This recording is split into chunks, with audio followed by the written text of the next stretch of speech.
slide, please.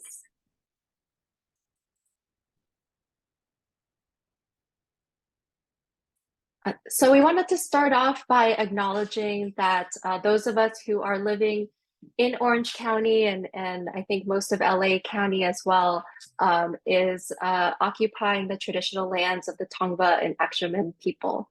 If you're calling in, joining us from other parts of the state or country, you can always check out nativeland.ca to find out what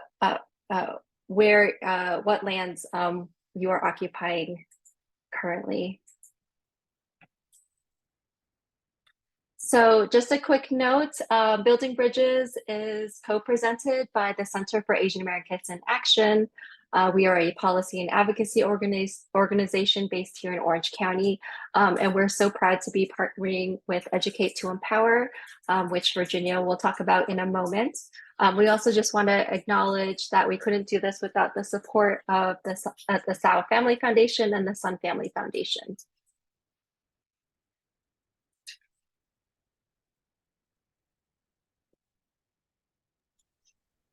Thank you, Priscilla. Please.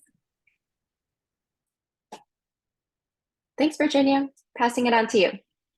Oh, actually, let me do the recap. So just for those of us who are maybe joining us for the first time or just maybe missed one of the earlier workshop sessions, the entire series is focused on trying to create a narrative around what it means to be Asian American and in our educational system, and also growing up Asian American right now in our families and in our communities. And so we kicked off the series with a panel of students from Portola High School, in high school and also recently graduated, who had developed a mini film called Pressure to Perform about the model minority myth. And then they talked about the harmful impacts that it's had on them and how they've been able to overcome and really question, why this myth exists and how it's exacerbating some of the racial inequities in schools. Then we heard from parents last week who also shared their perspectives, both as individuals who grew up, 20, 30 years ago, and also encountering some of those same pressures, and also talked about how they are trying to disrupt that in their parenting with their children. And so tonight we have a fantastic panel of educators who will be sharing their perspective on this. And we will end the workshop today by talking a little bit about our next session. So I'll hand it over to you, Virginia. Thank you, Priscilla. Welcome, everybody. My name is Virginia Nguyen, and I am a teacher here in Irvine, California. And I'm also the co-founder of Educate to Empower, and two of my colleagues are here, co-founder Stacy Young and our executive director, Lauren Higa. So thank you for all of you for joining us here. Our goal through our initiative, Educate to Empower, is to really show that educators are committed, educators are present, and educators are how we change the world. So I'm excited to introduce you to our three educators that are sharing the space with us today and helping us with our three guiding questions that we have projected for you to see. The goal today is to get the teacher educator point of view across different grade levels and disciplines. Well, how is it that we can get, how do we make sure that our Asian American community, our Asian American students are thriving in the K-12 space?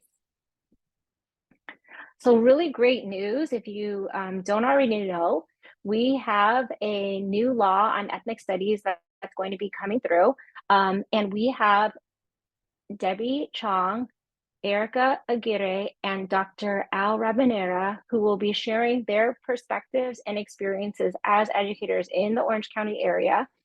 And I'm going to just talk a little bit about AB 101 with you and give you a little bit of background information if you're not familiar with it already. But Great news. California will now require in 2030 that that in the year 2030, all students graduating from high school will have completed an ethnic studies course.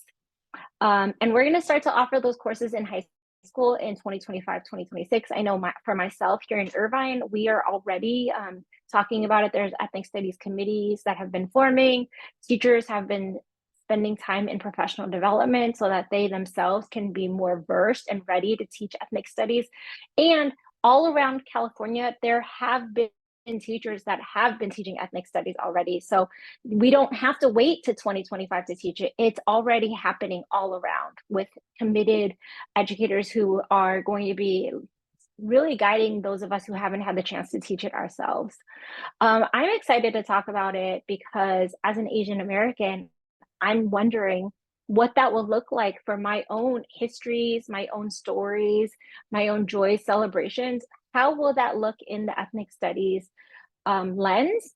Because from when I was a child and going through the K-12 space to now being a teacher of over 20 years, Asian Americans are continuing to be invisible in our K-12 curriculum. So ethnic studies is really exciting, but one of my worries is, will we just continue to be missing? And that's where I'd really like to turn the conversation over to our three educators. If I could have you start by introducing yourself and then sharing with us your thoughts about our Asian American experience in the K-12 space. So Debbie, I'm going to turn it over to you.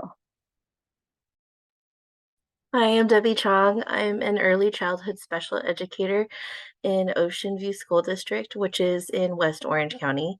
I am super passionate about my grade, and I know that it's not a compulsory grade, but I do believe that it is very important to start young and start early with our kiddos. And I just remember being a kid and always wanting to be a teacher since since like the very beginning. I don't think there was anything I really actually wanted to be aside from a teacher. And I remember the older I got, the more I thought, maybe I can't be one, because I think that like I didn't see a teacher that looked like me until I got to high school. I probably wasn't like a high school junior before I saw one. And so I think that being that teacher for other people has been really impactful for me because I remember I remember thinking, well, I need to figure out what else I can do if I can't be a teacher. If there's not room for me here, then I need to figure out what else to do with my life. But this has always been what I wanted to do. So yeah, so thank you for making space for me and for us to meet because I think that it's really important for us to take up space, especially in places where we don't see ourselves represented.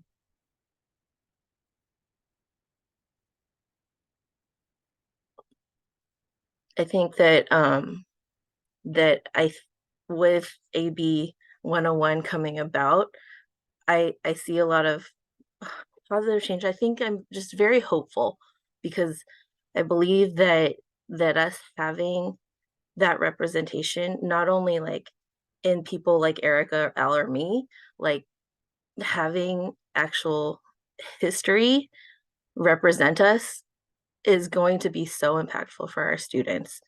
I remember being that kid who thought, okay, my family's from the Philippines, and the only time that I got to see us represented was, oh, I think we invented the yo-yo and we killed Magellan, and that was pretty much it. And and I remember going to the Philippines and just hearing about the rich history um, of the Philippines and like how much we've done to impact America too, and we just it gets thrown away, it gets hidden. And I think that we need to have that so that all of our students understand we were part of the history too.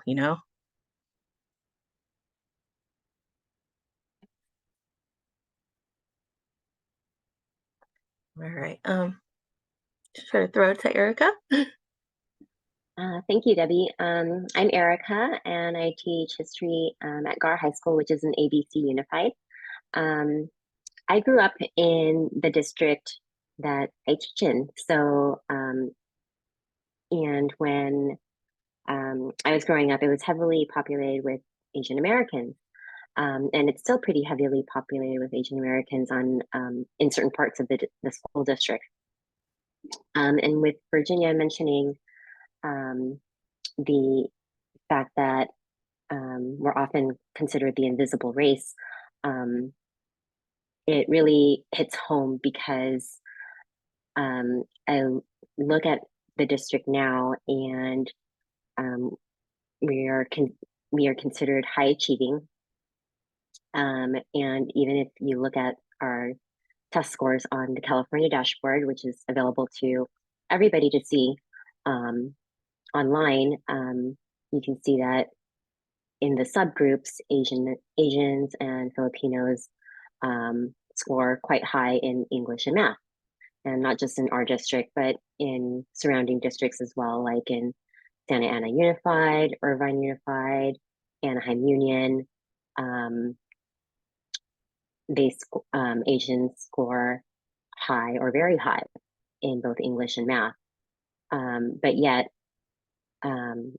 receiving most services and most representation are Black, African American, and Latino Hispanic, which are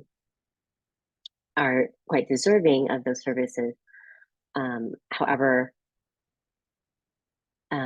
just because Asians are high achieving, I don't believe that we are in less need of those services. So to touch on what Virginia said, it's really important to talk about what AB 101 can do for us, because we can insert ourselves now into the curriculum, and intentionally. It's important for our students to see themselves as part of their educational system in multiple ways, and not just as the high achieving test scores in data.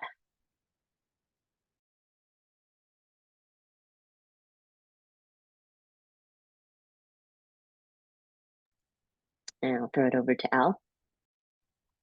Thanks, Erica. Good evening. My name is Dr. Al Rabanera. I'm a high school math educator in Fullerton, California, and I've been teaching for 20 years. When I think back about my K-12 experience, I really wish that, my parents had someone, to talk to and lean on when, when I was young, going through the K-12 system. Something that really stands out to me is when I was in elementary school, like my parents came over, they're immigrants from the Philippines through chain migration. They were sponsored by my uncle, and then, they brought over the rest of the family. Oh, can you hear me? Yeah, yes, you were frozen for a bit. So if you could repeat, you cut off for me when it was at the part where you were talking about your parents not being able to help you. Oh yeah, well, they really didn't know how the K-12 system worked, and so when they were filling out the paperwork for my brothers and I, like, what is your home language? So they were like, well, we speak Tagalog among themselves, and they taught us it. And then basically what that did was it had me enroll into ESL, but then my parents were so concerned about that, answering that way, that they wanted us to speak English at home. And I actually lost the language because they just spoke to us in English the whole time. And that ESL designation followed me, all the way through school. And I don't, if they knew a little bit more about how the system worked, maybe we could have gotten more, I would say, more support, or they would know how to better answer the questions or advocate, for my brothers and I. like especially like going through, graduating high school and trying to navigate, um, Institute for Higher Ed, going into college, and figuring out that space. With what Virginia was talking about AB 101, my school district is actually piloting a ethnic minority curriculum right now, but it's more of, being really quiet about it and just the people piloting it and providing feedback for the district.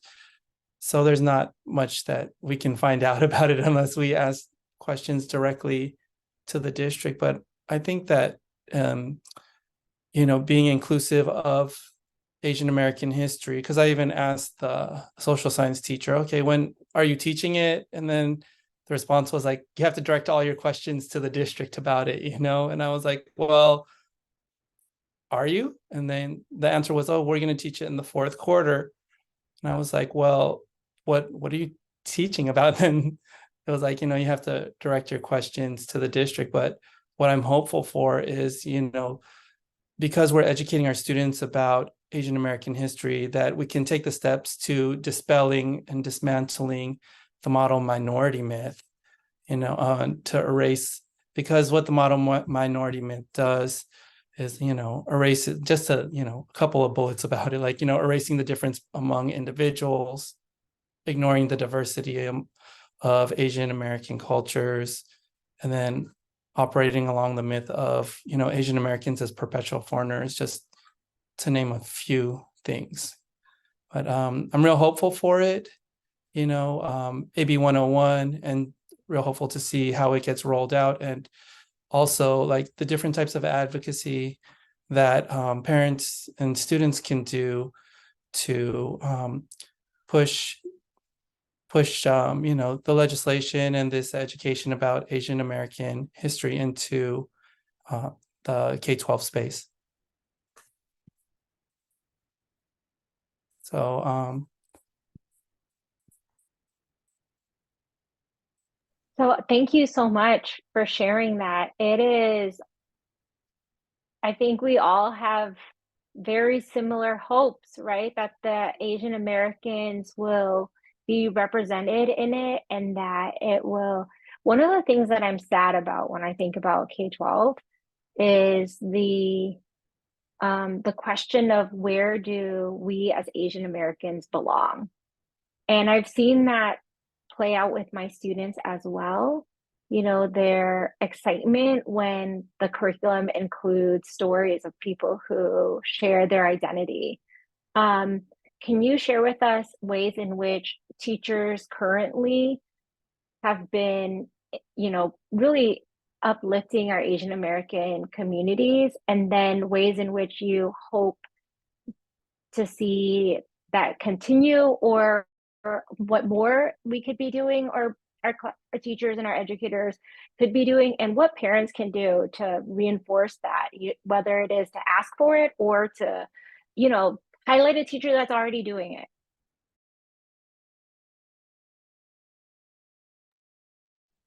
I'll jump in. I think it's more about sharing our narratives, like how we grew up, and sharing with the students, connecting with them, building rapport so they understand, like, okay, this is where I'm coming from. And it's a way to, build community with the students by sharing our experiences, because you never know what a student is going through, right? And for students to, become more involved, or, even the parents to become more involved, I think it's about recognizing that their voice and narrative matter, and what are the different ways to organize around these different ideas about how collectively you can make a change. If you want to do that on the school level, if, for on the school level, you can participate in the school site council as they make the single plan for student achievement, basically like how the funds that the school is getting are being directed, and having an impact that way, or even the PTA or PTSA. It's just about getting your voice out there and taking up space. If a parent or a student were interested, like moving to the district level. Different ways to get into committees are district advisory committees.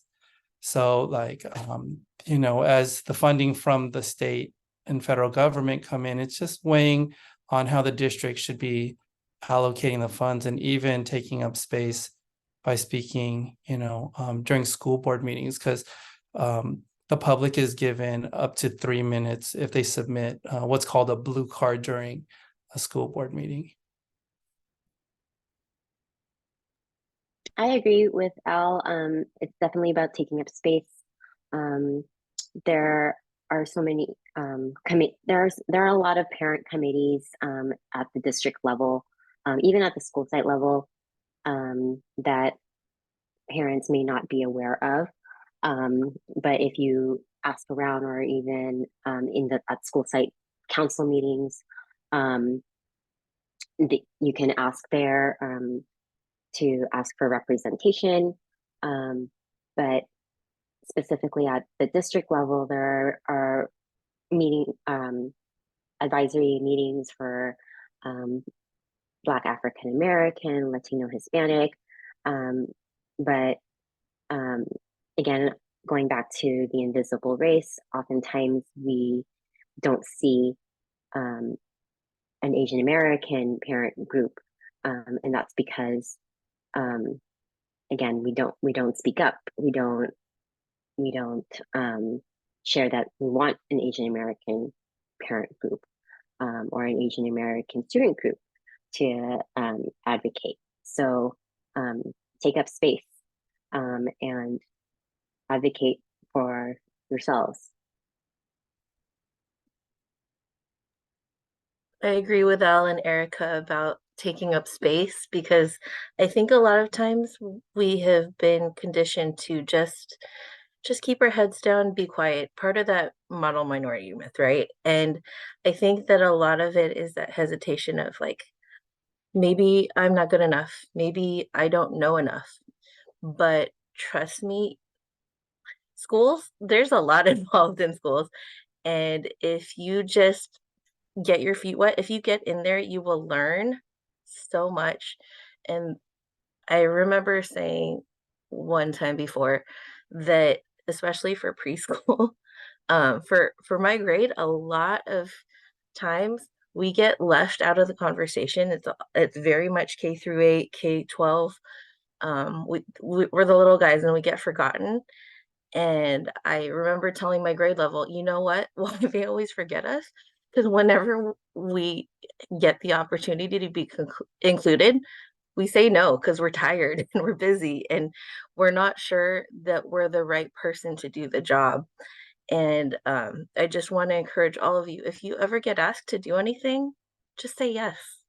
Just do it. And if you're scared, do it scared, because the thing is, our kids need those voices. They need us to show them the way, and that we can totally do it. We can be the leaders that they need, because I think that what we do by not taking the seat at the table is that we give it up to someone else, and we don't know that that person is going to share our lived experiences. We don't know that that person is going to share our values and like defend our kids the way that we would.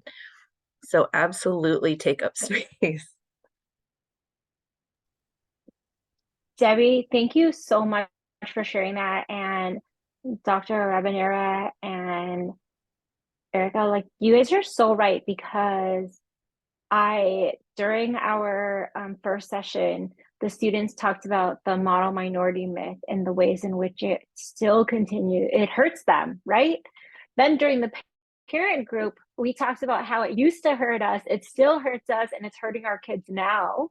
And then here, as educators, we're talking about the importance of having to speak up, or else we're just going to continue this. It's going to be a never-ending cycle of repetition of harm. And if we don't, I know my parents didn't have the knowledge to, and even like that time, they were so busy just trying to survive in the United States.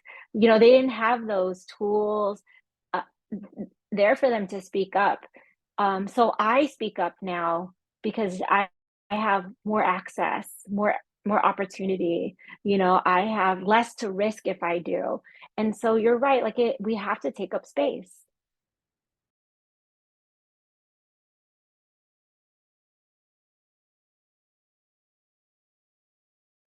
And it can happen in like so many ways, you know. I know that in the last panel, Becky had mentioned that she quit her corporate job to volunteer at her school. And that's a great way to get involved, you know. If you're a little too intimidated by being on school site council or being on a committee, start there. Start by, you know, just being in your kid's classroom and helping out with a small group for a little bit and build that capacity in yourself, build it in others. If you see somebody who's wanting to do more, encourage that, because I think that we have a lot of good folks here who can really do a lot if we work together. Yeah, to piggyback off what Debbie's saying, you know, what schools are looking for when they make decisions are stakeholders, like community members, right? Like student voice, teacher voice, admin voice. Parents and students are two of the major stakeholders that they listen to when making decisions. And what you may not know or may be surprised to know is that when they do look for student and parent volunteers, at times it is challenging for the school to get them to participate. So when you do, you know, step up into those roles, they're very appreciative of it. And you actually have a greater voice at the table, because with your student attending that school, that's actually how schools are funded, right? Because each student through average daily attendance brings in funding through something called a base grant. So if your student were to move to a different district, it actually impacts that school district. So your voice really does matter, because schools reflect the communities that they serve. And so school boards are made up of representatives of your community, either at large, which means like your entire school district. You know, the community will vote for people to represent them as board members or in like specific districts. So those school board members, they'll hire a superintendent, and the superintendent manages the school, but it all comes back to the community, and you're a part of your school community. So your voice really matters. And I'm just going to keep saying that, because you have the voice to make the change that you want to see. And there are a lot of different avenues or pathways to get involved. You know, like if your son or daughter or child, the person you're a guardian over is in elementary, maybe you can be a room parent, or not. If that's too much, maybe just volunteer once a quarter. Even in junior high or high school, if you're interested, you know, reach out to one of the teachers, or you could even reach out to the admin, or see what's going on by participating in like school sponsored events like back to school night or open house. I think it's just about like what Debbie had mentioned earlier. It's just taking that leap of faith, that first step, you know, to get involved and just seeing what happens and what the next steps could be. Because, you know, just learning a little bit more about the system or really engaging in the system, you're going to be making an impact one way or the other.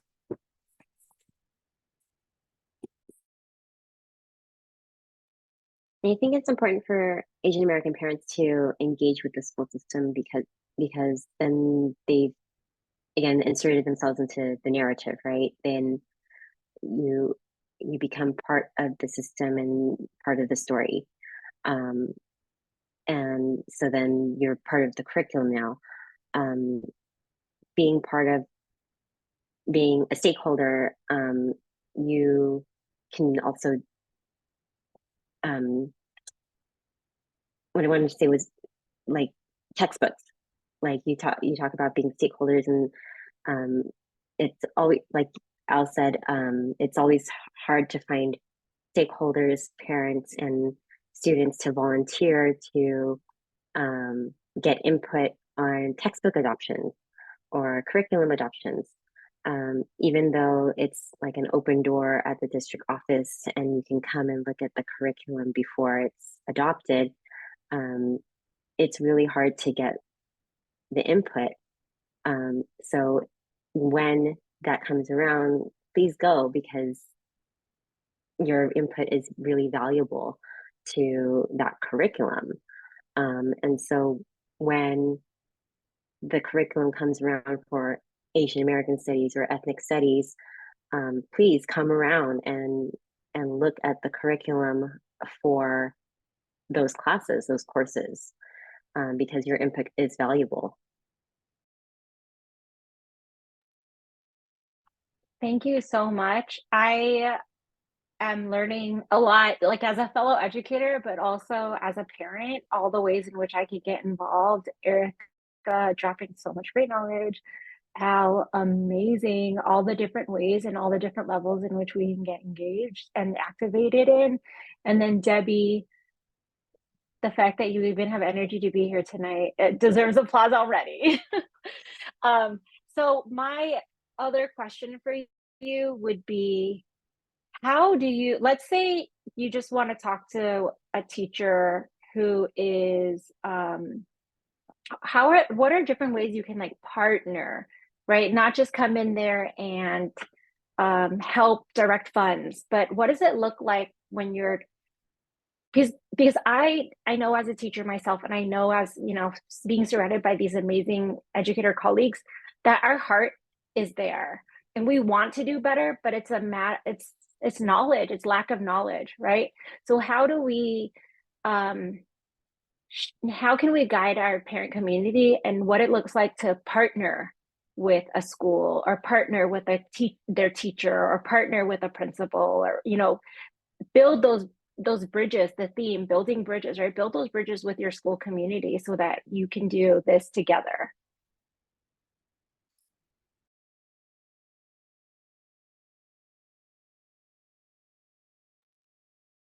I would say like the first step is to do some outreach to the school. I know it, you know, as a teacher, like I would say most of the time, like I would see parents like at school sponsored events like back to school night or open house. And then being a parent myself, like I'm like very aware of, you know, what's going on with my own children's school. So I wonder like how can we make it I wouldn't say like easier, but provide more information to parents about like the different ways they can engage, you know, like with the school, because at times that might not be as a parent to like parents about how they can become engaged. They might, you know, there might be an email that gets sent out to the parents. Like I know my school has emails or like newsletters, but I think it's more of more high touch than high tech. And I know communication also goes both ways. So I think it's about where there's access, you know, to those high touch like high touch activities for parents to get engaged in.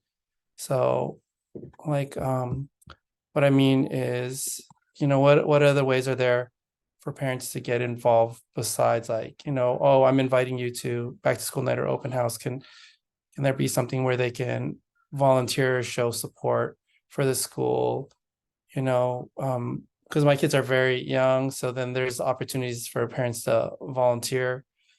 But like also, what are the ways that schools can strategize to get them involved? Like you're saying, Virginia, like how can principals do outreach to parents? Like what are the different parent organizations the school is partnering with?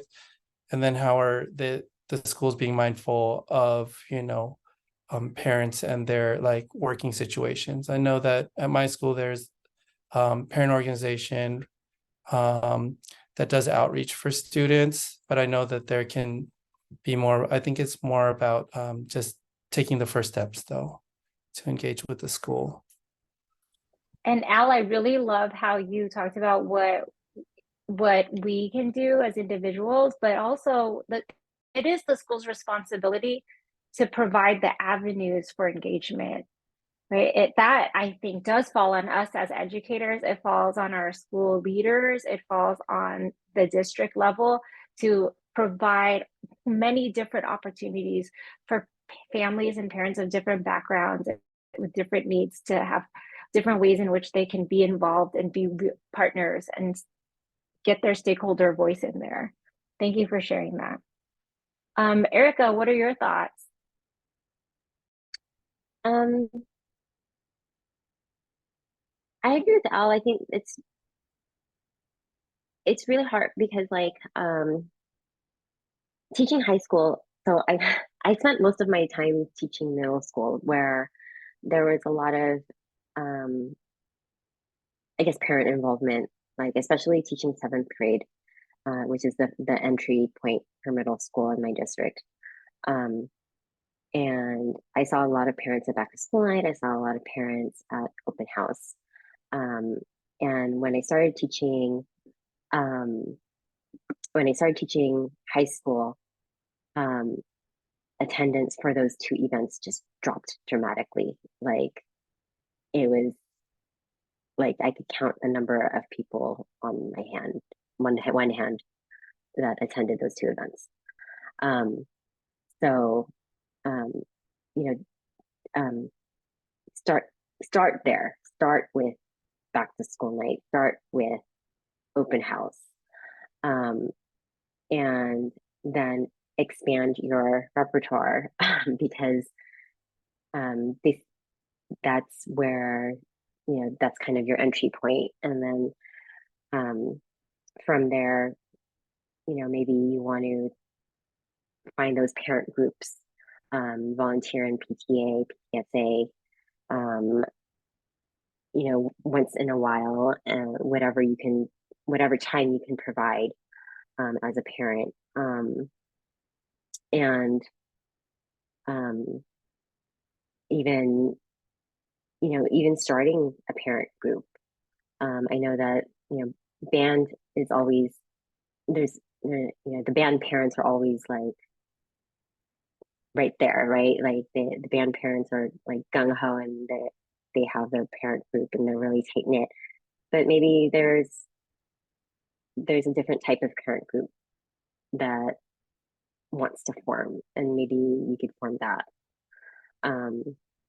So maybe there's a need out there for that. So think about that. What is there a need for in your community?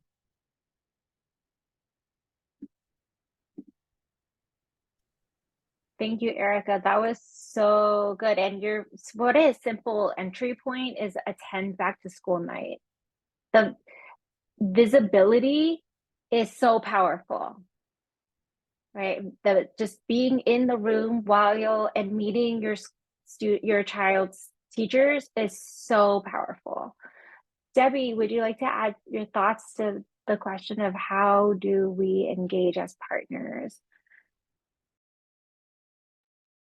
Having the little guys that looks really different, I tend to over communicate a lot with my parents just because I know that my students can't often tell their parents how their day went, what they did. So it's kind of my job to be their voice a little bit for that. But I always try to build as much community as I can with my students because sometimes having a student with a disability can be pretty isolating when you're a parent too, and trying to find your community that way can be a little bit hard. So we always like to have lots of events where parents can have interaction with each other even. Like later this month, we'll have a little like fall carnival where all of the parents are welcome to come with their students and just play some fun little, kind of carnival games that are appropriate for preschool. And I know that the elementary will be having events at the same time as well. And in addition to that, I know that our PTA is pretty good at hosting a lot of events that are good for families, whether they're on campus or off campus, and that our teachers are actually all part of our PTA because we see how much good they do for our classrooms and for our school. So we are really proud to have that partnership and have it be a really, really strong partnership because we have a pretty awesome PTA. So definitely join your PTA if you can, even if it's just to donate dues or if it's just to help out at that one event for an hour. Get involved, and there's no amount that's too little, or if you find that you actually enjoy it, you know, do a little bit more. But yeah, if there's something at a board meeting that like really like speaks to your heart where you feel like you need to go up and say something, definitely go and say something because um I'm a very shy person, and I've definitely gone to the board and talked to them when I felt like my program was being impacted negatively, or even even to share things that were victories about our program, because putting that visibility on preschool was so important for me, and even just making sure that some of our admins had those interactions with our parents too. So when when I would have those events, I didn't just invite the parents, I invited my principal, I invited our superintendent, I invited our board members because if they don't see it happening, it didn't happen, right? If you didn't take lots of pictures, and they want to be invited to stuff like that, um, definitely get on their radar. They're just human beings too. They just, you know, have fancy titles. That's the only difference. Um, so yeah, get involved a little bit or a lot. Just take that first step. That's awesome. And then for those parents that may not feel ready to submit a blue card, you can also email your school board, and they'll respond. It is they're here to serve our community. So I know I myself have emailed my school board members to do what you're saying, Debbie, to invite them to my classroom, but also to when there was that significant rise in anti-Asian hate, I emailed the school board and said, what are we going to do so that our school community knows that we're going to keep our Asian American students and community safe? So you can email and send the messages directly. So it's time for Q&A. I'm so excited. Caroline put a question in here. Caroline, I see that you're on your phone. Would you like to unmute yourself to ask your question?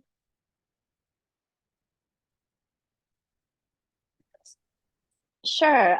Yeah, my question was just what are common issues and concerns that you're seeing in your Asian American high school students? Like, are there any reoccurring themes or issues that you've seen in the classroom over the years?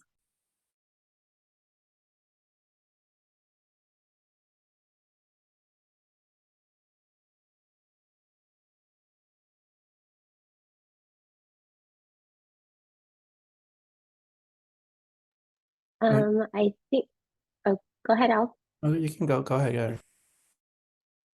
Yeah. What I've personally seen, two things, lack of representation in curriculum,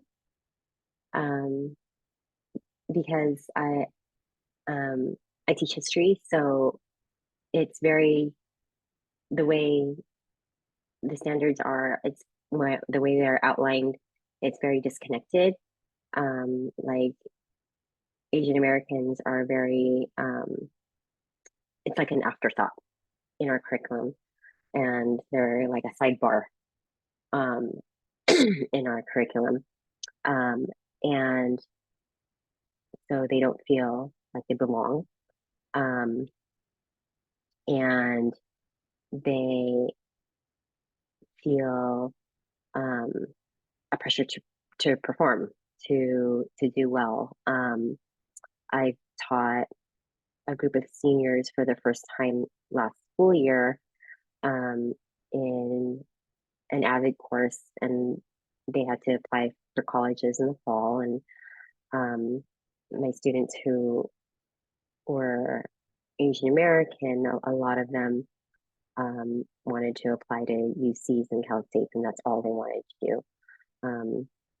And were devastated when they were rejected.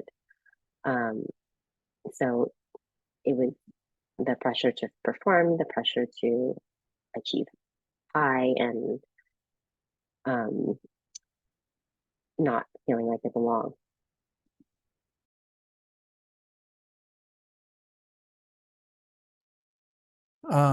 So I teach high school math, and really similar to Erica, there is a lack of representation in the curriculum, but there's a new math framework that's gonna roll out, or been rolled out, it's been approved by the state, and what they're pushing for is more equity.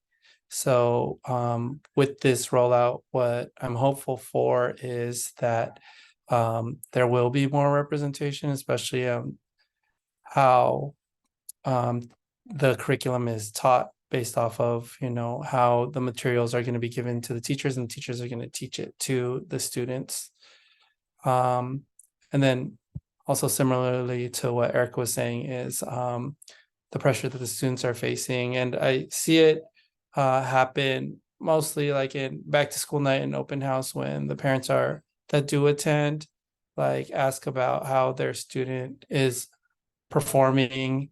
And you know, back to school night is more of like, you know, an introduction to the class, and open house is more of like a display of the work. But the conversations tend to go to, how's my student doing? Are you going to give me a call if they're great? You know, the grades are dropping, and more of like how they're performing academically, and not as much of a connection to how they're doing like social emotionally, which is like a huge part of that, especially, you know, with students that are or have experienced trauma because of, you know, the pandemic. Like, there's still a lot of unaddressed trauma that is happening. And then with the stress of, with the additional stress of, you know, having to perform academically, at times it can be a bit overwhelming for students, like Asian American students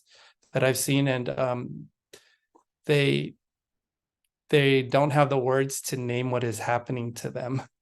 So what happens, what I see is a student shutting down or freezing, like as one of the responses. Like, if you're familiar with the fight, flight, or freeze response, or yeah, those are some of the things that aren't really spoken about in what I believe, you know, like, that aren't spoken about like in Asian American cultures. It's just, you need to perform, like, and your social emotional well-being is, you know, not addressed or even talked about, because you know, what I've experienced is that's something that they would have, like, a, you know, student would have to deal with on their own, and the parent is maybe more focused on how they're doing academically, and they represent the family.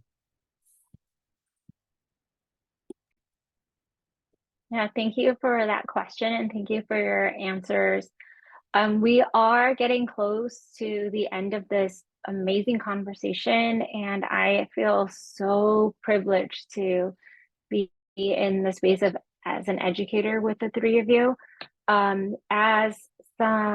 It looks like Jeanette has a question for you. Jeanette, would you like to unmute yourself and ask that?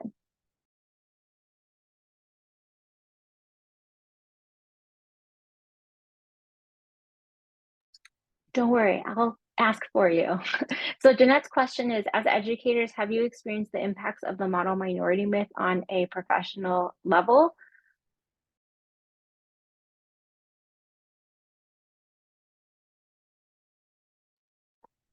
I've definitely had somebody come up to me and be like, "Hey, so you're good at math, right?" And the thing is, am I? Yes. But like, I don't know that that's a fair assumption to make of anyone that is, Asian.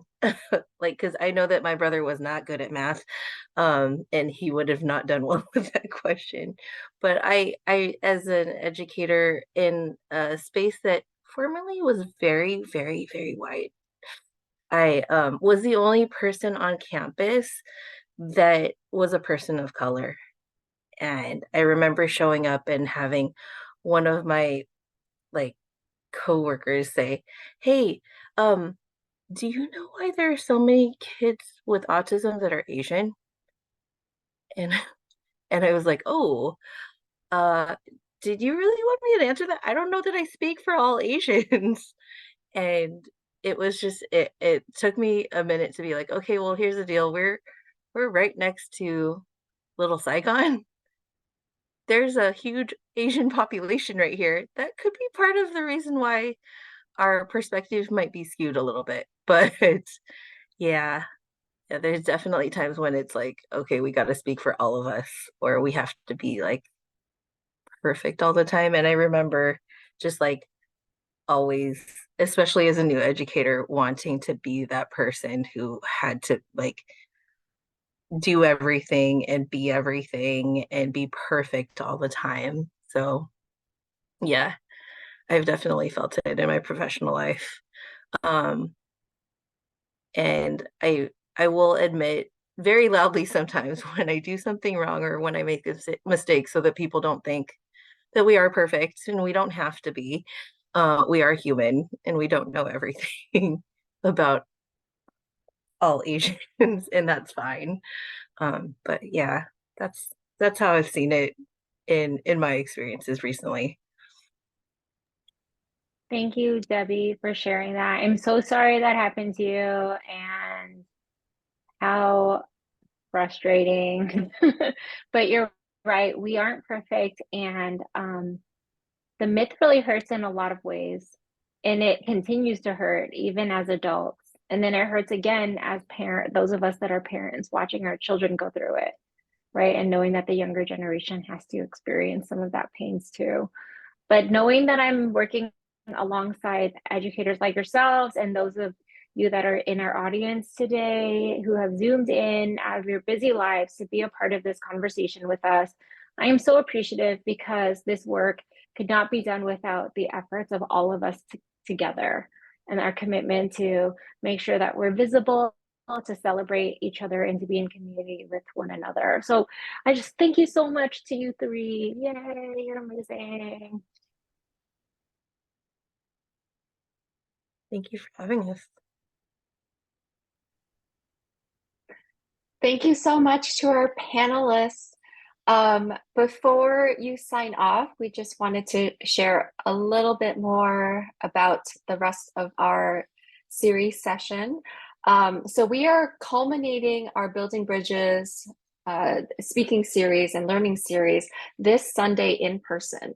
And this is really, really important to us because as Al mentioned before, these high touch opportunities are really the places where we're able to deepen and cultivate and build bridges and build allyship and build community together.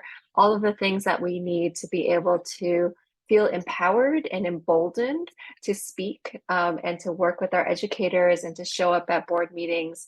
So it's not too late to register. We have an amazing lineup of speakers, including Superintendent Matsuda from Anaheim Union School District, Dr. Caroline Lee, who specializes in a lot of these issues and is a former educator herself and a parent, and Silene Frere. We will be providing food. It wouldn't be an Asian American event without good food and lots of it, so please come. Next slide, please. So you can register with the QR code here. There's, we'll be at the Groundswell building, which is in Santa Ana. There's lots of free parking there. Please register, please tell your friends. Students are also welcome as well, middle, 7th grade and higher. So we do want to encourage student voices to join us. And last but not least, we need data, right? We all understand the importance of data. And so for our session, we really would encourage all of you to complete the evaluation form. It's very quick and easy. It's helpful for us to get feedback on how we continue to improve future workshops. So with that, thank you so much for joining us. We hope to see some of you on Sunday. Some of our speakers will also be there in person, so you can meet them as well. And with that, we wish you a good evening. Thank you, everybody. Thank you to the speakers.